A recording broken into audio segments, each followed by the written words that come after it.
Ladies and gentlemen, welcome back to the channel once more. Kyle Lavelle. Don't forget to hit the subscribe button, like the video, share.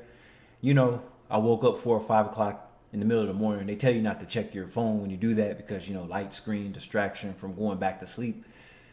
But I came across my Instagram feed that there was a plane crash and it killed all the members aboard it. These are the final moments of the Air India jet that crashed shortly after takeoff in Ahmedabad. The plane, a Boeing 7878 Dreamliner, took off at 13:38 local time, bound for London Gatwick. And this marks the last location of flight tracking data, at 625 feet altitude and travelling at 200 miles an hour. This was the flight path, according to Flight Radar 24. This video shows the plane flying low over a residential neighbourhood. Some experts have looked at this video and said the plane's flaps weren't in the right position. Others say the video quality makes it too hard to tell. You can see its landing gear is down when normally it would be retracted within 10 to 15 seconds of flight. Experts say that the plane appears to be pitching up, trying to gain altitude. Then it slowly descends and becomes obscured by trees and buildings. A dark object can be seen flying into the air. Less than a second later, there's a large explosion and a fireball erupts. This is the aftermath.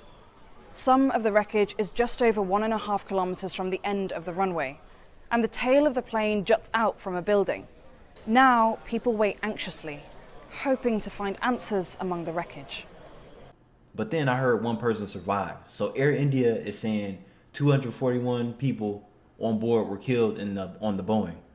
It's always a Boeing. I don't know why. What's going on with these Boeings, you guys? And then this is a picture of the aftermath, of course, but we'll get into the video as we get further into the video. But just a quick summary before I play any of the video.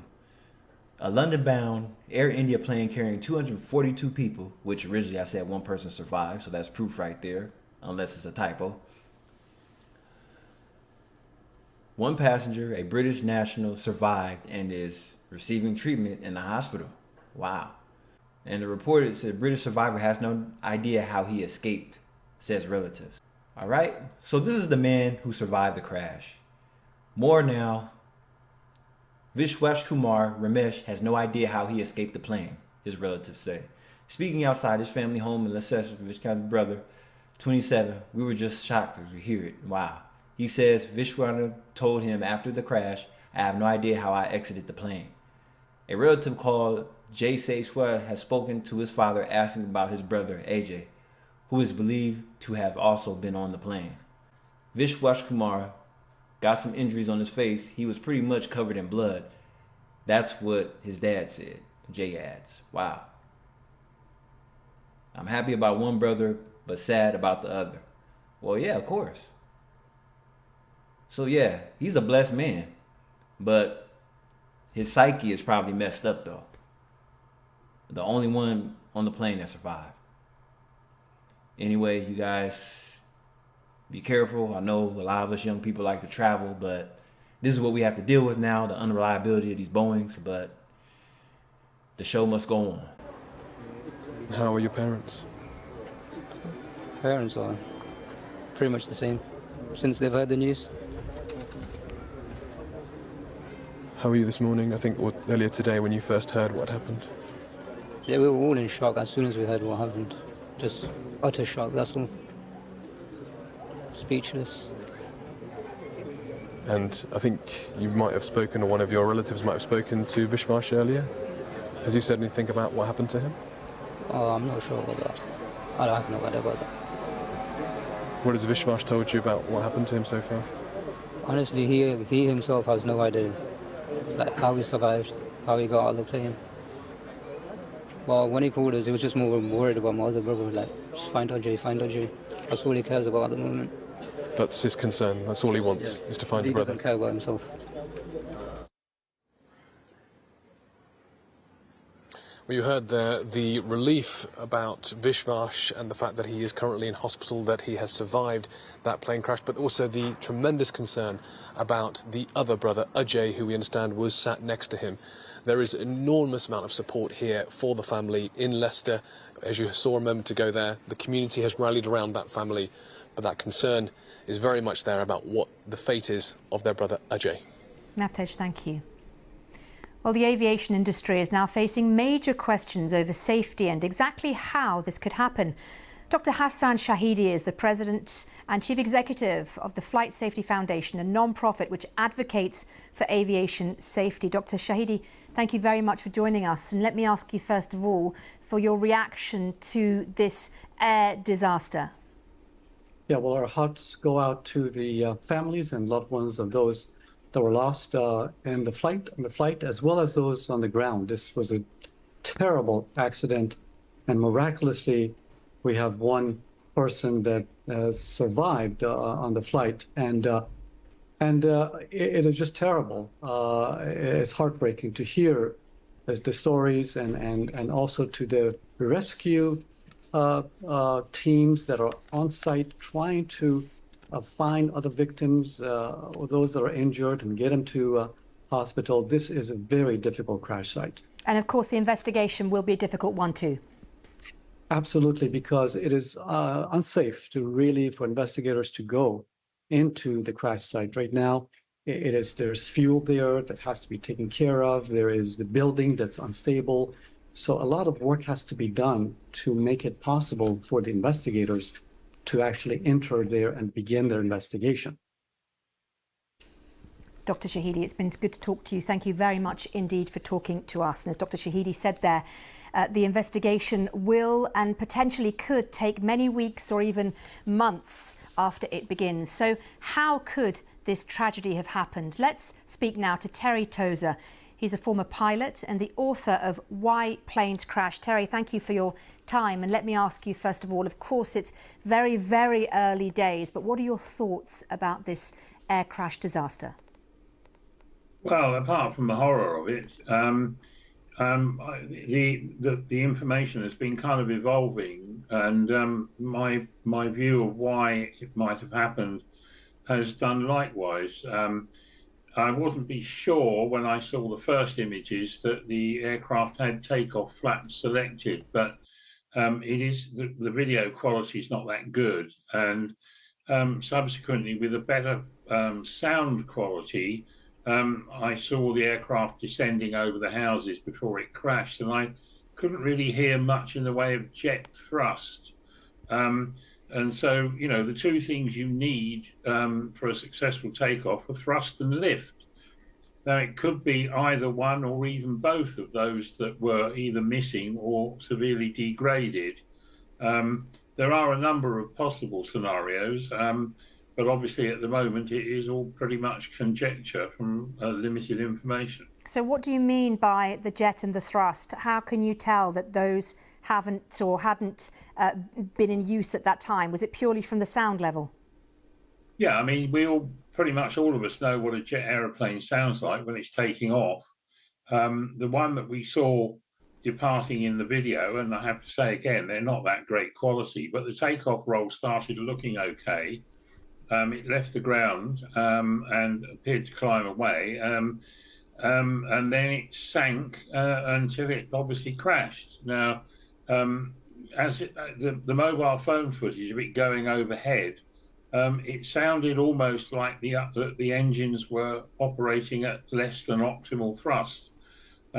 It's not exactly a scientific assessment, but if there were some reason for the aircraft thrust not being optimal, that would account for that. Equally, if the flap settings weren't sufficient, the aircraft wouldn't be getting enough lift. So it could be either of those things. It could be neither, or it could be both. But on the face of it, it didn't sound quite right to me anyway. So, I mean, something like this to happen over such a built-up area, how unusual is that? Well, it's very unusual. I mean, obviously, any built-up area at the end of a runway is going to be at risk, and you know we've seen other instances where that's had a poor outcome. For a modern airliner, and there's nothing wrong with the Dreamliner, it was the MAX that had all the controversy. For a modern airliner, they are required to lose an engine at the most critical point of takeoff and still be able to continue safely. And for one to lose both engines or to lose less than maximum thrust is extremely unusual. There are reasons why that might have occurred, and I've seen press reports from India saying that bird strikes were involved. Now, these aircraft are certified to take a certain amount of bird strike, and what we've seen in other cases is that you do need a really large flock of quite substantial birds to seriously affect an aircraft of this type. So, you know, I couldn't see any evidence of that in the very limited videos we've got. Terry Tozer, thank you for speaking to us this evening. You're welcome. So Vishwashkar Ramesh survived the crash. The Indian Home Affairs Minister has met him in the hospital, while the BBC has spoken to a relative of his in Leicester. Wow, that's crazy. Ramesh, who shared a picture of his boarding pass with reporters, says 30 seconds after takeoff, there was a loud noise. It all happened so quickly. There were 169 Indian nationals, 53 Britons, 7 Portuguese nationals, and 1 Canadian on the flight, Air India says. The scale of the tragedy is truly, truly massive. It feels apocalyptic, writes our correspondent, Yogita Lamar from the scene. Wow. So let's get into the video and see, you know, the devastation.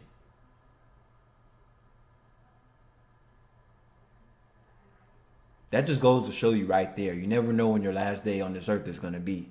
And, you know, yet people are battling mental health issues all across the world, you know, and all that could be cut out, wiped away quick just by death itself. So that's crazy, right? So as my dad always says, life is too short to be tripping. So it's like no matter what you're going through, it might not be a long time that you're going through it because your life could be cut any day for whatever reason. God's calling could be any moment. So it's like without a trace. But then what caught my eye is this black box on every, well, that's supposed to be on every flight. So we go down to that. Here it is. So apparently there's 2, one for data and one for audio. So that's how they find out their answer to what really went wrong on this, between the data of the flight and what was said in the cockpit between the pilots. So planes generally carry 1 to records for sound for cockpits investigators. Typically, the black boxes are kept in the tail of the plane, where usually the crashes experience the least damage, they think, depending on how it lands. We're yet to hear whether the black boxes for Flight 171 have been recovered or not. Mind you, something was floating in the air. It might not have been the box, and this is the CEO of Boeing. He issues out his condolences. I mean, there's not much you could say. We all want to be large and in charge of these companies and positions. We all want the strong leadership. But when something devastating happens, like a whole plane of people being killed, you can't really say much as a CEO other than, I'm sorry, right? It's like it's not going to bring any of the lives back that were lost. But this plane, understand, this plane crashed into a hostel with doctors and everybody else. So not only were people on the plane killed, people around the crash site were killed as well. So that causes even more devastation. But so far, they've only recovered 204 of the bodies. So people, limbs just went all over the place. Yeah. But let's play it when it first happened, because this was early in the morning. Several hours since that crash took place. You can see there's a tree that has been upturned and is still smoking here. And behind me, literally everything is charred. It's actually quite hard to even talk because the air is still smelling very acrid. It's still full of smoke. And I'm just going to try to walk around and show you the scale of the destruction there behind me. That's where the plane crashed. But literally there's a row of buildings, about I've counted 5 or 6 of them that have been completely charred. So the scale of devastation on the ground as well, where the crash occurred, the residential area where the crash occurred is just massive. I guess that was the... Came down. You can see there, as we were talking to Terry, the jet losing altitude above a built-up area close to the airport's runway before disappearing from view. Shortly after, a huge explosion can be seen. Well, flight AI-171 was due to fly from the city in the west of India to London's Gatwick Airport, arriving at around 6:25 this evening, BST. The flight was recorded picking up speed at around 1:34 in the afternoon local time. That's around 9 a.m. in the UK. The aircraft then started to climb, but the last signal was sent just 4 minutes later. Air traffic control say they received a mayday call from the plane, and that was the last contact before the crash. Local police say the plane hit a hostel that was housing doctors in a residential area close to the airport. At least 50 medical students have been taken to hospital. Well, pictures from the ground show pieces of the Boeing's jet fuselage and tail sticking out of buildings, and wings and wheels lying in the wreckage of damaged and destroyed buildings. This is Kylie Vale. Thanks for tuning in. Don't forget to share, etc., etc. Peace.